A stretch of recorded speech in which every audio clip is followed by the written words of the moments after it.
গোটা রাজধানী গিলে নিতে পারে বুড়িগঙ্গার ঢেউ, সুন্দরবন কেটে হতে পারে ইটের ভাটার লাকড়ি, শিল্পপতিরা দেউলিয়া হয়ে খুঁজতে পারেন চাকরি, চোর গুন্ডারা পেয়ে যেতে পারে মন্ত্রীর মর্যাদা, আইনের পথে কালো টাকা সব হয়ে যেতে পারে সাদা। অনেকেই বলে এই দেশ নাকি হুজুগে জাতির দেশ, দফা দফা বদলায়ের রংঢং পরিবেশ, তাই বলে ইসলাম তো এ দেশে হুজুগে হবে না শেষ।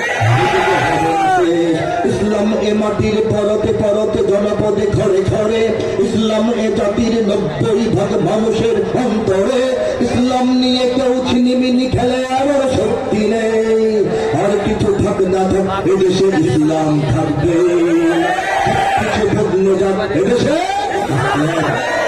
অনেক কিছুই তো নাই, দল ছিল দল নাই, নেত্রী ছিল নেত্রী নাই, আমাদের গণভবন চাঙ্গা ছিল এখন মোটা হয়ে গেছে, ঠিক কিনা বলে? ঢাকায় ছিল, ঢাকার বাইরে চলে গেছে, আমাদের সংবিধানের অনেক কিছু ছিল যা এখন সেই সংস্কারের কারণে থাকবে না। ইসলাম আছে নাকি নাই বলেন তো? ইসলাম আছে, ইসলাম থাকবে। ইসলাম কে রাখবেন?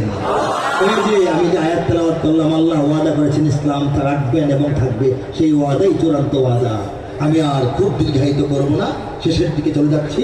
কোরআনের একটা অনুবাদ থেকে আরেকটু অংশ শুনিয়ে বিদায় নেব ইনশাআল্লাহ। আচ্ছা, এটা আমি শেষে গাইয়ে দেব।